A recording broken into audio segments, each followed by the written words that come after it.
Cette fois-ci, nous devons travailler comme parti politique pour sensibiliser, pour faire comprendre à la population que dès que vous sentez qu'on commence à déstabiliser les gouverneurs, sachez qu'il n'y aura plus rien. Les exemples sont là. Monsieur le gouverneur, on a l'impression que ça commence à dérouter. Est-ce que vous ne pouvez pas ajuster ces tirs au lieu de crier dans les médias et ailleurs? Comme beaucoup l'ont fait. Comme beaucoup de ceux qui sont passés par ici l'ont fait. Ils ont déçu la population. Aujourd'hui, la province n'a rien et la province a tout à faire. Et là, il faut qu'il y ait un homme concentré, pas un homme déstabilisé. Donc quand on voit aujourd'hui l'UDPS dire qu'elle veut changer, elle ne se contredit pas. Elle reste logique au père fondateur. S'il faut construire une route, ce n'est pas en une minute qu'on construit une route.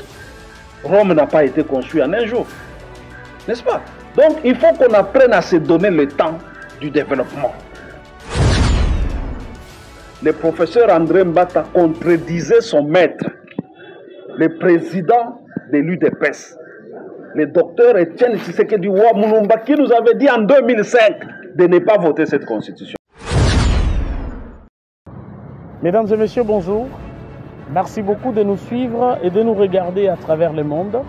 Je m'appelle Van-Frédéric Chilanda, je suis journaliste au Kasaï Central. Bienvenue à ce magazine spécial qui reçoit Dieudonné Kishikazadi, président du parti politique Congo Positif. Avec lui, nous allons évoquer des sujets principaux. Le premier, c'est les défis de la gouvernance au niveau de la région du Kasaï, spécialement au Kasaï Central.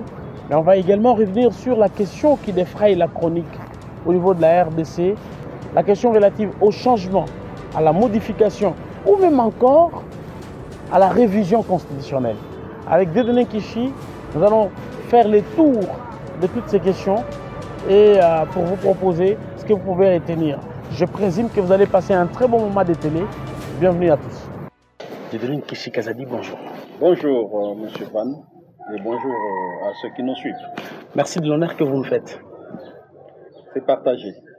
Alors, je disais que Dieudonné Kishikazadi est président du parti politique Congo Positif, le parti anti-chômage. C'est un acteur politique rompu de la région et il a des idées pragmatiques. Pas plus tard qu'il y a 2 jours, il a rencontré les chefs de l'exécutif provincial avec qui il a partagé sur ses propres idées et sa propre perception sur la vie qui doit renaître au niveau de la région du Kasaï. Et le chef de l'exécutif provincial a reçu le gouverneur Joseph Moïse Kambouloun-Konko, le nouveau gouverneur qui n'a pratiquement que 2 mois, avec qui il a échangé sur des pistes qu'il estime pragmatiques. Dieudonné Kishi, d'entrée de jeu, dites-nous concrètement, quel est le sentiment qui vous anime après cet échange cordial que vous avez eu avec le gouverneur de province? J'ai le sentiment que notre province est entre les bonnes mains. Parce que j'ai vu un homme d'ouverture, un homme qui est plein de bonne volonté et qui est prêt à travailler avec tout le monde pour le bien de la province.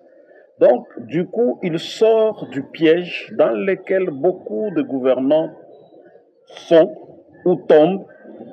Quel piège? Le piège de penser que tout doit venir de moi.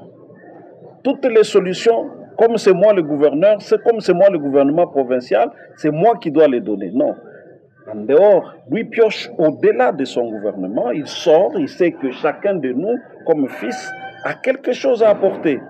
Et donc, j'étais impressionné d'abord par la promptitude avec laquelle il a accepté de nous consacrer un peu de temps pour que nous puissions non seulement lui présenter les civilités, mais aussi échanger avec lui. Et pendant nos échanges, il a même regretté que ça se passe aussi vite parce qu'en même temps, il était appelé à un autre devoir d'État. Voilà un homme d'ouverture. Et ça, c'est déjà la réussite. Parce que quand on reste cloîtré dans son carcan, on est borné, on ne reçoit rien des autres et c'est compliqué. En ce moment-là, ce qu'on reçoit des autres, parce qu'ils ne sont pas associés, c'est des critiques, c'est ainsi. Mais quand il y a une telle ouverture, avec possibilité de laisser chacun d'entre nous faire ce qu'il peut, pourvu que ça se fasse dans l'ordre, dans le respect des normes de l'État, Je pense que ça, c'est déjà des signaux qui montrent que le gouverneur Joseph Moïse Kamboulou va faire quelque chose qui fera que la province fasse un pas en avant. Et donc votre réaction, on n'a pas vraiment attendu longtemps pour la voir parce que vous avez dit tout de suite que vous partagez les idées pragmatiques qui sont apportées par le nouveau chef de l'exécutif provincial et vous pensez contribuer à la matérialisation de son programme d'action. Et pour cela, vous avez promis immédiatement après votre rencontre que vous allez contribuer avec le projet. Vous allez implémenter les projets qui vont sûrement contribuer significativement à cette vision, à la matérialisation de cette vision apportée par le nouveau gouverneur du Kasaï central. Quelles sont, d'une manière générale, les idées que Congo Positif apporte à la nouvelle gouvernance? Nous avons d'abord des projets autour de ponts que nous avions commencé depuis 2012. Et les ponts Katoka 3, Katoka 4, dont l'administration précédente avait marqué un frein, avait interdit l'exécution. Et pourquoi? On ne sait pas, je ne sais pas pourquoi on pouvait interdire que des enfants de cette province fassent quelque chose en faveur de la population qu'on prétend diriger. Ça, on n'avait jamais vu. Il y a eu autant d'administrations provinciales ici. C'était la première fois qu'on voyait une chose comme celle-là. Ça veut dire un gouverneur interdire à un fils du terroir de poser des actes en faveur de la population. On l'a vu. La population de Katoka 3, Katoka 4 peut témoigner. Nous avons des correspondances qui les témoignent. La division des infrastructures est présente, les chefs de division, et là, ils peuvent témoigner. Donc, c'est pour dire qu'on ne raconte pas des histoires, mais quand on compare, on sent que cette ouverture-là, cette possibilité donnée à chacun d'entre nous de faire quelque chose. Mais les publics et les privés, quand ils se mettent ensemble, mais c'est là où le développement vient.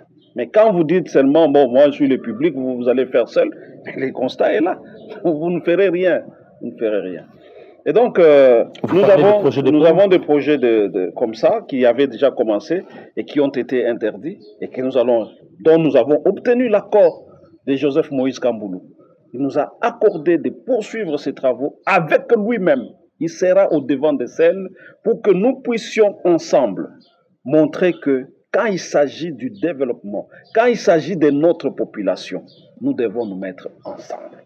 Nous devons nous mettre, c'est sacré de nous mettre ensemble pour le développement de notre... Et il y a beaucoup d'autres projets que nous n'allons pas étaler dans le cadre de cette émission. Il faut qu'on attende que les cadres se mettent en place. Mais nous avons également des idées que nous en avons parlé, nous allons élaborer ces idées autour des travaux de Chute Katende. Nous avons une recette dont nous parlons tous les jours dans les médias et pour lesquelles nous pensons que cette recette-là, si elle est mise à contribution, dans le domaine du foncier également, nous avons des idées que nous allons proposer à son Excellence, Monsieur le Gouverneur. Nous allons revenir sûrement sur les enjeux, mais aussi sur les priorités de cette province. Mais vous avez quand même assisté à un discours pour le moins inédit, le discours du président de l'organe délibérant de la province du Kasaï central, le président de l'Assemblée provinciale lors de la session d'ouverture, lors de la cérémonie d'ouverture de la session de septembre. La session budgétaire. Et il a lancé un appel, effectivement, à la cohésion, un appel qui va dans le sens à interdire les démons, effectivement, de cette province qui sont connus, les démons de la déstabilisation. Comment est-ce que vous avez perçu cet appel? C'est un très bon appel parce que on a l'expérience de la déstabilisation.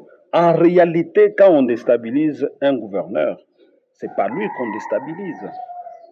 C'est la population, c'est la province qu'on déstabilise. Il faut que la population comprenne que chaque fois que le gouverneur est déstabilisé, ce qu'il devait faire, il ne va pas le faire. Et s'il ne fait pas, c'est la population qui ne va pas bénéficier des programmes qui sont mis en place. Et donc, ceux qui sont dans l'entreprise de déstabilisation doivent ne fût-ce que regarder avec les yeux de fils, avec les yeux d'enfants, cette population qui souffre, cette province qui souffre, et lui donner quand même la chance, pendant les 5 années ici, la chance d'une certaine stabilité. Parce que pour nous, il faut que la population comprenne que toute personne, visible ou invisible, qui se mettra dans l'entreprise de la déstabilisation du gouvernement provincial, cette personne-là, c'est l'ennemi de la province. Maintenant, la province elle-même aussi doit faire en sorte que ce qu'on attend d'elle soit fait, n'est-ce pas? Les projets qui sont mis en place, qu'ils soient exécutés. C'est ce qui va la sauver. Mais que ceux qui déstabilisent, ceux qui aiment déstabiliser, gardent quand même leurs élans, ne fût-ce que pour les 5 années ici, et qu'on voit ce que le gouvernement provincial va faire. Mais Dieudonné, dois-je rappeler, depuis 2006, depuis bien entendu qu'on a commencé ces processus de la décentralisation, le Kasaï central s'est démarqué des autres provinces dans la déstabilisation oui, des institutions. On l'a fait beaucoup. On doit laisser ça. On voit. Parce qu'on déstabilise, après, on ne voit rien et c'est la population, la province qui s'enfonce. Et là, cette fois-ci, c'est l'Assemblée provinciale qui est effectivement l'émanation de l'exécutif qui prend les devants de la scène, qui lance cet appel. Et très souvent, on sait que c'est la population qui accompagne un vent de la déstabilisation. Donc la déstabilisation est dessinée dans certains cabinets, dans certains salons, mais très souvent, quand l'idée est partagée à travers les médias, elle est généralement gobée par la population. Est-ce que vous pensez que l'appel du président de l'Assemblée provinciale suffit pour interdire cette fois-ci les demandes de la déstabilisation? Cet appel suffit déjà parce que c'est là-bas qu'on dépose les actes de déstabilisation. Et c'est lui qui met en exergue, qui met en exécution les actes. Lui, comme président, c'est le président qui soumet ça. Mais je pense que nous, comme parti politique, nous avons aussi un rôle. Nous avons un rôle pour sensibiliser notre peuple, notre population, nos bases contre la déstabilisation. Cette fois-ci, nous devons travailler comme parti politique pour sensibiliser, pour faire comprendre à la population que dès que vous sentez qu'on commence à déstabiliser les gouverneurs, sachez qu'il n'y aura plus rien. Les exemples sont là. Depuis que le gouverneur Martin Kabouya est parti. En 2019. Il est parti en 2020, il est élu en 2019. Une année plus tard, qu'est-ce qui s'est fait d'autre? 11 mois plus tard, il a été déstabilisé. Qu'est-ce qui a été fait qu'on peut montrer que depuis 2019-2020 jusqu'à aujourd'hui, quel est le projet qui a abouti? Je dois rappeler aussi que Martin Kabouya faisait partie du tout premier gouverneur de la mandature de Félix Tshisekedi, qui a été déstabilisé. Et tout un mandat est passé. Le mandat nous est passé comme ça. Le mandat est passé et aujourd'hui, tout le monde, nous plaignons. Tshisekedi n'a pas fait, Tshisekedi n'a pas fait. Mais quand celui qui le représente est déstabilisé, qui est l'interlocuteur? Donc, il y a le rôle de nous, partis politiques, de la société civile, de l'Église, de tous ceux qui aiment cette province, de nous lever contre les vents de la déstabilisation. Il faudra vraiment qu'on mette une dynamique pour surveiller tout ça. Parce que parfois, c'est juste des caprices, parfois, c'est juste des appétits politiques qui poussent à la déstabilisation. Alors qu'il y a une province qu'il faut développer, il y a un peuple qui attend tout du gouvernement provincial. Donc, il faut que nous restions éveillés. Nous, comme un parti politique avec d'autres, je crois que nous allons également proposer au gouverneur la possibilité de travailler à cette sensibilisation-là. Alors, Dieudonné, on va rester sur ces chapitres, bien sûr, des questions liées à la gouvernance au niveau local, avant bien sûr d'aborder un deuxième sujet qui est effectivement relatif à ces sujets un sujet qui emballe tout le peuple congolais, bien sûr, les intentions de velléité qui sont là pour le changement de la Constitution. On va sûrement vous entendre sur ces questions, mais moi je pense par rapport à la question de la gouvernance locale que le parti politique, comme vous l'avez dit tout à l'heure, ont un rôle à jouer. Alors, pour ce qui est des Congos positifs, les églises aussi. Pour ce qui est des Congos positifs, quelle est votre propre démarche pour effectivement tout une sorte de campagne de veille de conscience qui a déjà commencé au niveau de l'Assemblée provinciale? On a réunion tout à l'heure. Je vais faire la restitution de l'entretien que nous avons eu avec son Excellence, Monsieur le Gouverneur. Et c'est là que nous allons décider de ce que les partis Congo Positif va apporter en termes de sensibilisation. Il faut vraiment que la population comprenne que quand on déstabilise les gouverneurs, en réalité, ce n'est pas les gouverneurs. Aujourd'hui, on avait déstabilisé Martin Kabouya. Il ne dort pas affamé chez lui en ce moment. Mais aujourd'hui, dans cette province, il y a encore des gens qui dorment affamés. Vous voyez? Donc, on a déstabilisé d'autres gouverneurs et la situation est là. Donc c'est pour dire que nous allons, nous comme parti politique, soumettre cette question à l'Assemblée, nous allons en discuter et nous déclinerons les axes de sensibilisation Et nous, comme citoyens, nous ferons aussi ce qu'on appelle la vigilance, le contrôle citoyen auprès de l'Assemblée. Auprès de l'Assemblée. Quand une motion vient sans tête ni queue, nous allons nous lever. Nous allons nous lever.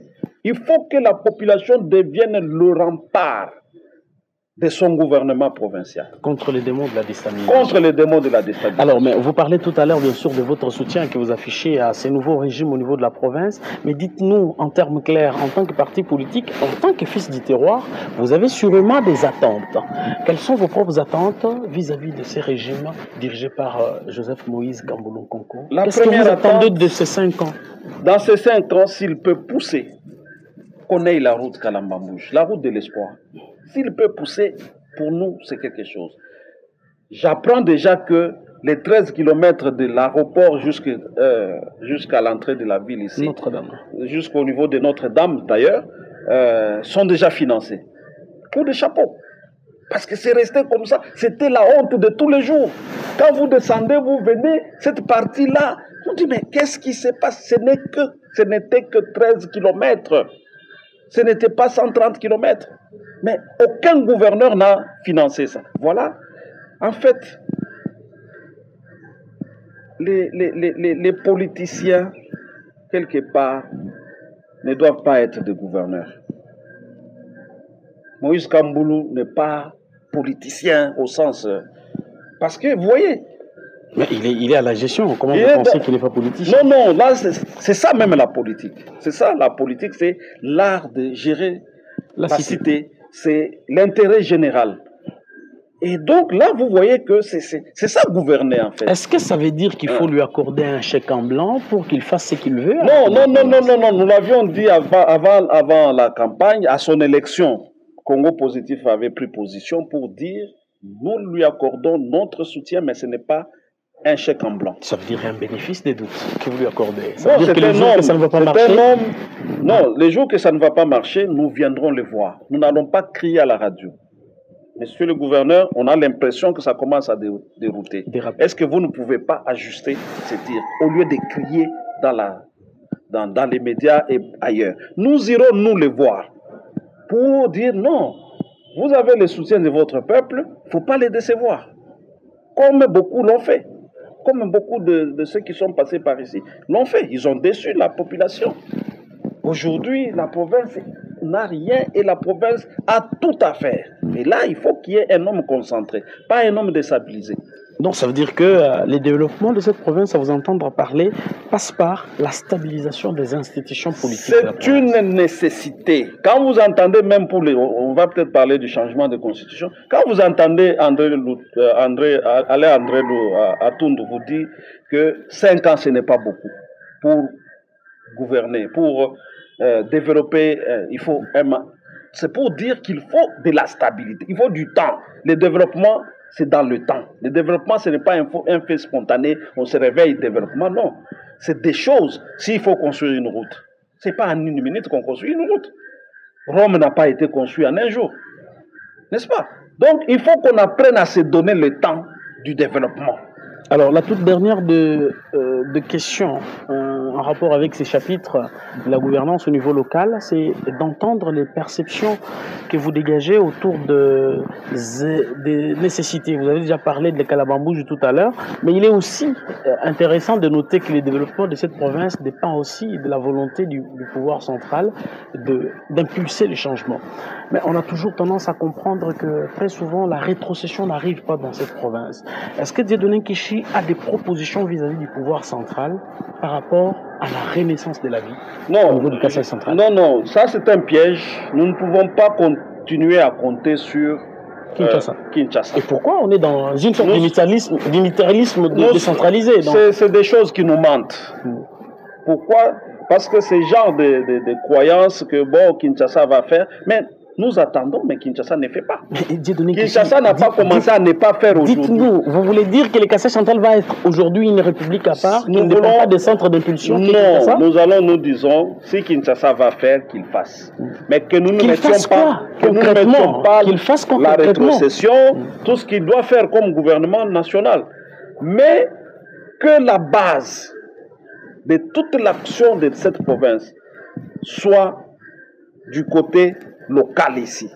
Que nous puissions réfléchir nous-mêmes comment chercher l'argent à partir de chez nous ici. Comment faire pour que nous ayons l'argent. Et je vous dis, cette province a des milliards.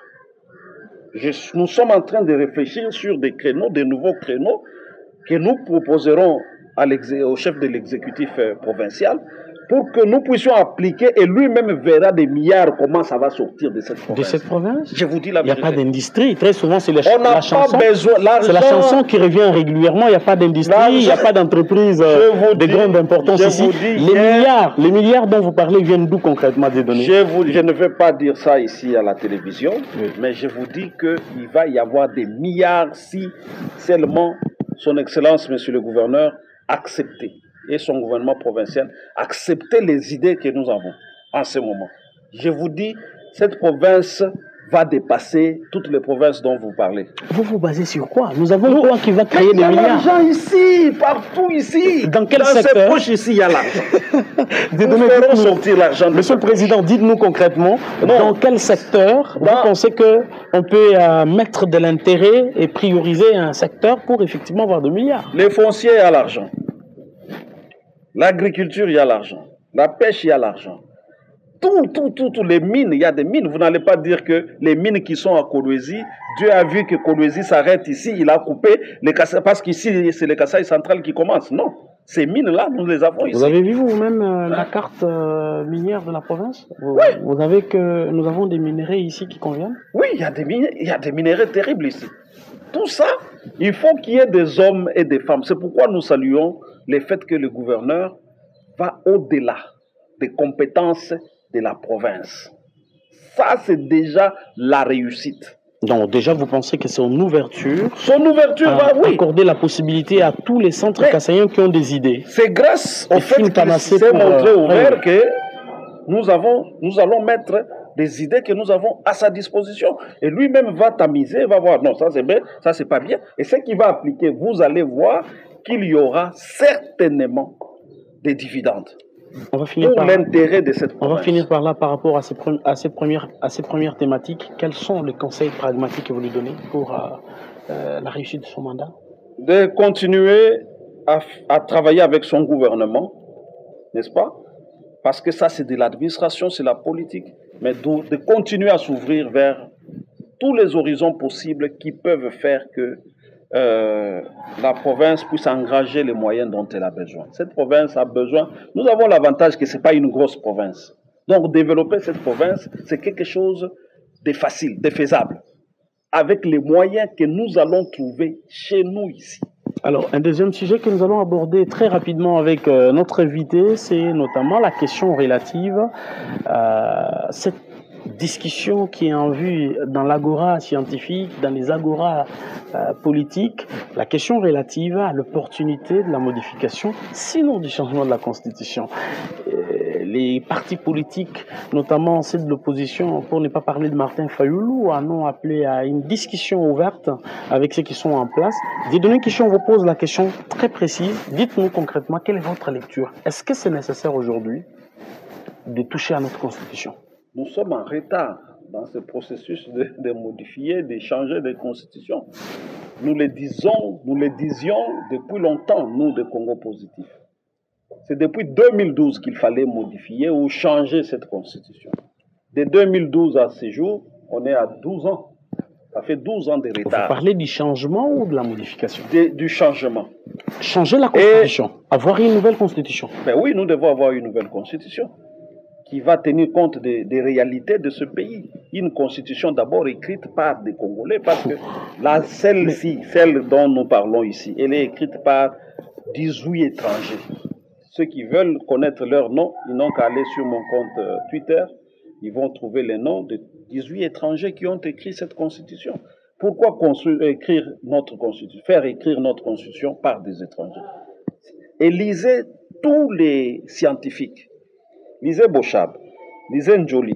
Bochab avait déjà énervé les Congolais avec cette histoire de l'inanition de l'État entre le changement de la Constitution et l'inanition de l'État. Il a été diabolisé aujourd'hui. Est-ce qu'on est dans un État? Effectivement, on est dans l'État, on a des institutions qui sont en place. Il a prédit, non, l'État, ce n'est pas seulement les institutions. L'État, c'est d'abord les services publics. Quand l'État est, comme nous disons ici, la province est comme vous voyez là, on ne peut pas dire en profondeur, avec grande conviction qu'il y a l'État. Il a parlé de la mission de la nation.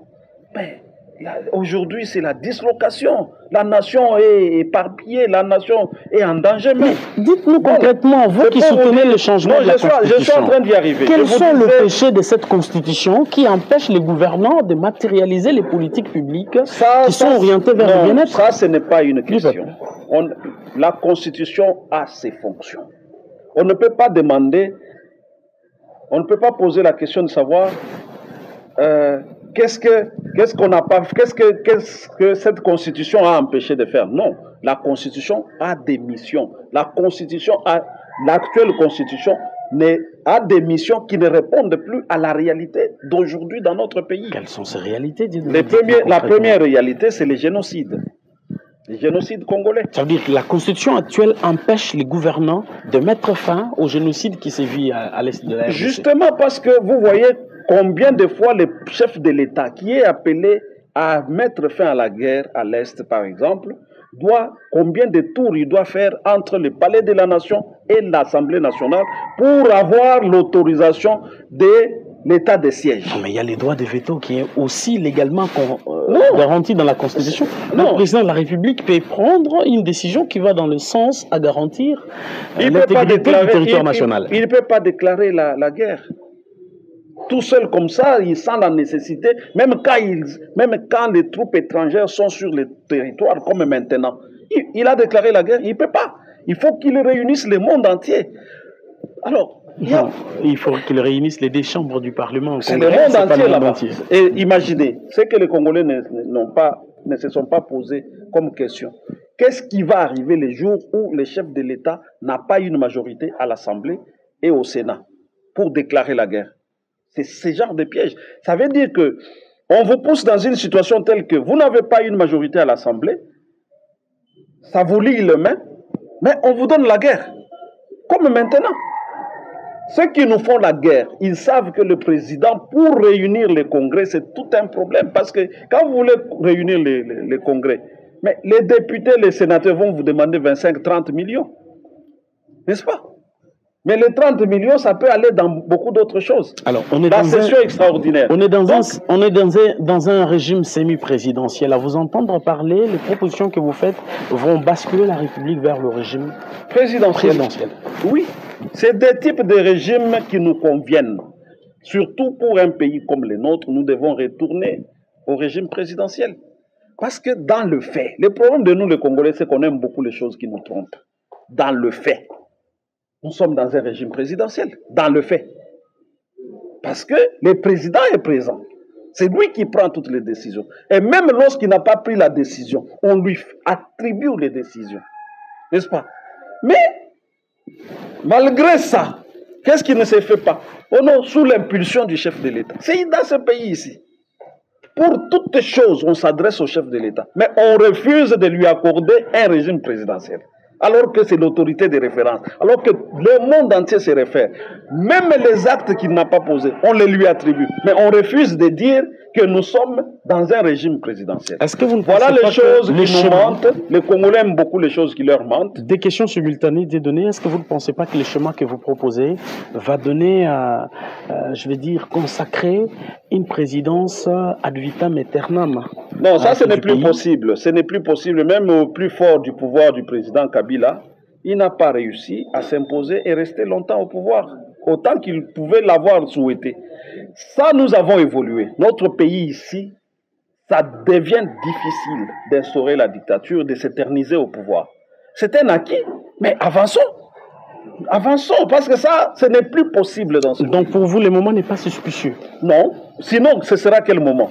C'est depuis 2012, je vous dis. C'est depuis 2012 qu'on devait modifier, changer de constitution. Mais nous avons connu en 2018 dans ce pays, lorsque les intentions prêtées à Joseph Kabila de modifier la constitution étaient vives, les gens sont morts dans ce pays. L'IDPS qui est aujourd'hui en train de tenir les gouvernants et de l'État avait estimé que nous avons la meilleure des constitutions, pour ne pas reprendre les propos du professeur André Mbata. Ça, c'était une position politicienne.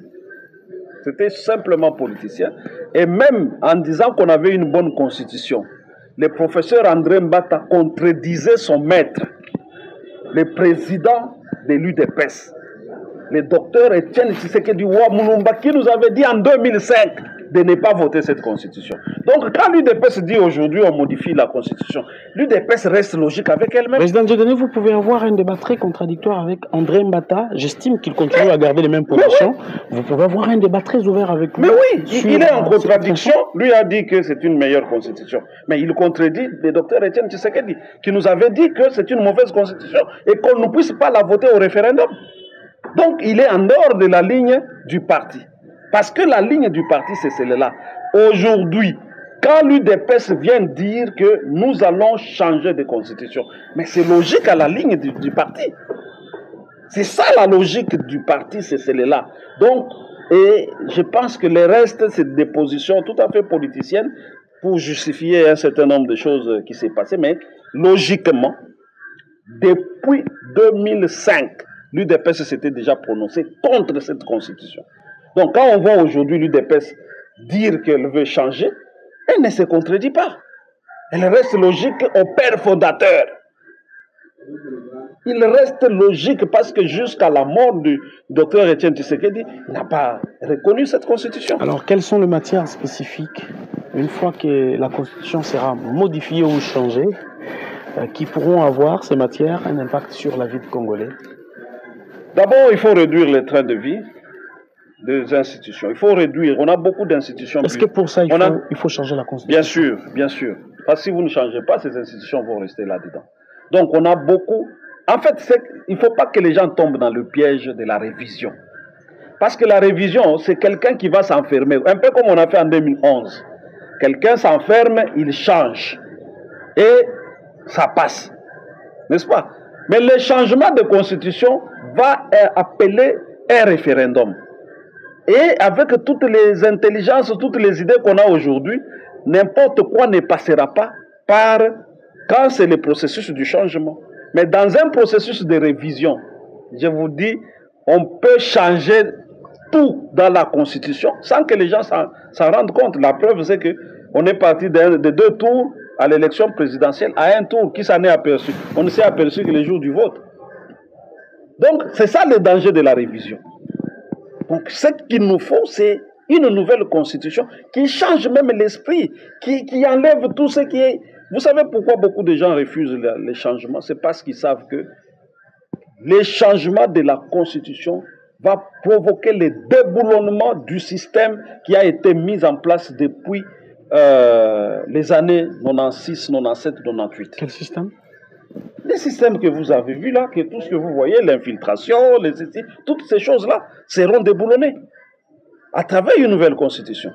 Mais encore faut-il que cette constitution soit écrite par des institutions indépendantes.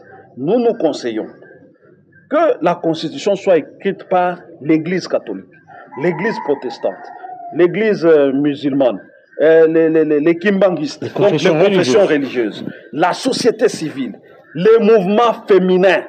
Les mamans doivent être là, parce que c'est elles qui souffrent des affres de cette constitution. Les jeunes doivent être là. La FEC doit venir, parce que c'est eux qui tiennent l'économie des affaires. Le patronat. L'intersyndical doit venir. Et avec cette brochette-là, on écrit une constitution indépendante. Une constitution que je dirais définitive pour le pays. Propre aux réalités de Congo. Oui, pas la constitution écrite par des politiciens. Ça, c'est une constitution des politiciens. Ils se sont donné des immunités, ils se sont donné des pouvoirs, ils ont arraché le pouvoir du président de la République, ils se sont donné des pouvoirs pour contrôler et que pendant ce temps, le pays peut être malmené, mais un pays comme ça ne peut pas aller de l'avant. Tout l'argent va à la guerre. Voilà, mesdames et messieurs, ça n'est terminé pour aujourd'hui. Nous avons parlé des questions à des niveaux. La première question, c'était sur la gouvernance locale avec notre invité Dieudonné Kishi, président du parti anti-chômage du Congo Positif, qui a été notre grand invité de ces magazines spéciaux que vous allez sûrement avoir le temps de suivre sur l'ensemble de nos médias partenaires. Nous avons évoqué de la question relative à la gouvernance locale. Nous avons parlé également de cette question qui défraye la chronique sur l'ensemble du territoire national, la question liée à la révision ou la modification de la Constitution. Vous l'avez entendu. Dieudonné Kishi, on va vous donner 2 minutes juste pour vous exprimer en termes de synthèse sur les 2 thématiques que nous avons abordées. Bon, en termes de gouvernance locale, je pense que aujourd'hui, nous avons un gouvernement provincial qui est là, où la volonté du gouverneur est claire, l'ouverture d'esprit est claire, le besoin d'associer tout le monde est clair, et là, c'est une force sur laquelle on doit continuer à appuyer afin que la province puisse aller de l'avant. Les suivis, j'appellerai aussi les gouverneurs à réaliser des suivis, à sortir de ces bureaux. Et heureusement qu'il les fait déjà, qu'ils ne soient pas les gouverneurs des bureaux, n'est-ce pas? Les vice-gouverneurs peuvent continuer au bureau, mais lui peut être sur terrain. Et en termes la deuxième thématique, je pense qu'aujourd'hui, la question du changement de notre constitution ne se pose plus. Parce que tous ceux qui devaient se prononcer autour de cette question de changement de notre constitution se sont déjà prononcés en temps non suspect. L'UDPS s'est prononcé en tant que force importante. Les PPRD-FCC s'étaient déjà prononcés en 2011 parce qu'eux, ils ont même modifié, n'est-ce pas? Donc aujourd'hui, tout ce que nous avons comme force significative sont d'accord pour le changement. Tout ce qui reste, c'est que le travail commence. Donc ce n'est plus un débat. Ce n'est plus un débat, nous devons aller. Maintenant, il faut que ça culmine par un référendum pour associer les Congolais à cette entreprise. Ainsi, ils vont se donner leur propre constitution, leur nouvelle constitution, et la 4e République pourrait commencer. Dieudonné Kishi, merci. C'est moi qui vous remercie. Voilà, c'est terminé aujourd'hui. Les images étaient prises par John Mwamba. La réalisation de cette émission, c'était Zachary Kankouaboboa. Merci de nous avoir regardés de par tout le monde. Je m'appelle Van Frédéric Chilanda. On se retrouve prochainement pour le prochain numéro. Merci.